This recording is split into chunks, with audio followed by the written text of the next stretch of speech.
As की कोई natural body tissue है कि हम उसको काटते नहीं ये हैं। सारे एज में आप किसी भी एज में ऐसे सर्जरी कर रहे हो तो ये सेफ रहेगा?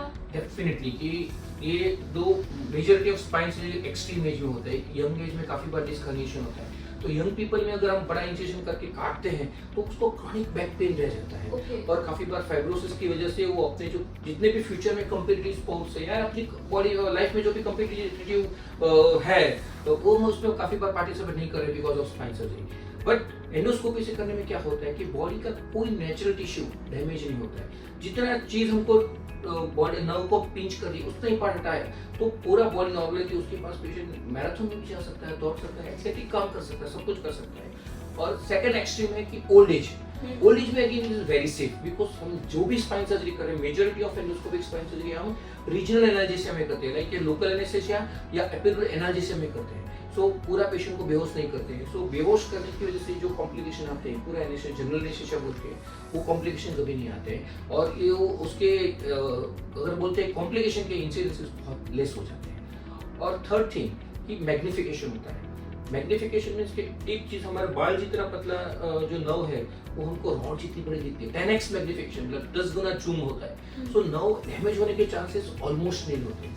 थर्ड थिंग होती है कि फाइब्रोसिस, काफी बार ओपन करके ब्लीडिंग बहुत होता है वो जगह पे। अगर ब्लीडिंग होता है हमने ब्लीडिंग को कंट्रोल करने के बाद भी सर्जरी के बाद भी थोड़ा ब्लीडिंग होगा तो वहाँ फाइब्रोसिस चिपक जाएगी नर्व। एंडोस्कोपी से वो ब्लीडिंग होता नहीं तो नर्व चिपकने के एपिडुरल फाइब्रोसिस के चांसेस कम हो जाते हैं। फोर्थ एडवांटेज है काफी बार हम ओपन करते हैं तो काफी बार हड्डी ज्यादा कट जाती है तो काफी बार उसमें क्या होता है कि हमको स्क्रू डाल के फिक्स करने की जरूरत पड़ती है या समटाइम हम उसको भूल जाते हैं, मतलब हमारे दिमाग में नहीं आता है कि इसको ज्यादा हड्डी कट गई तो स्क्रू डालना पड़ेगा, स्क्रू डाले बिना बाहर आ जाते हैं तो काफी बार वो पोस्ट सर्जिकल इंस्टेबिलिटी बोलते हैं। तो वो इंस्टेबिलिटी क्रिएट होती है तो फ्यूचर में उसको स्क्रू डालने की जरूरत पड़ती है।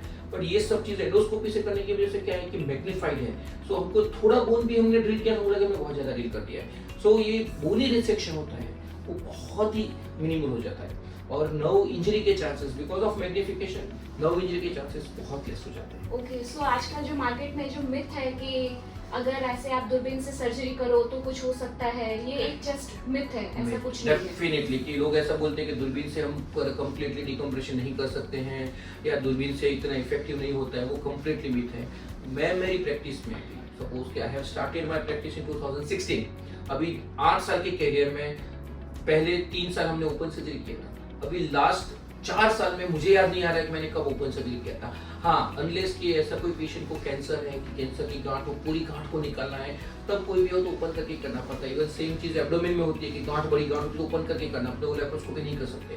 सो और दूसरा कि ट्यूबरकुलोसिस हो गया, टीबी है और पूरा डिस्ट्रक्शन है बॉडी में और हमको बड़ा केज डालना है तो ओपन करना स्वाभाविक है। बट मेजॉरिटी ऑफ जो घिसारे की वजह से डीजनरेटिव लंबर डिस्क डिजीज होते हैं या स्टेनोसिस और इंस्टेबिलिटी होती है वो हम 100% एंडोस्कोपी की मदद से कर सकते हैं, उसमें कोई डाउट नहीं है। Thank you so much. So आप अभी तक जान चुके हैं कि भूपेश सर ने अभी कैसे हमें बताया कि ये कितना सेफ है। सो अगर कभी भी आपको और भी नॉलेज के लिए जानना हो तो contact doctor Bhupesh Patel. Thank you so much.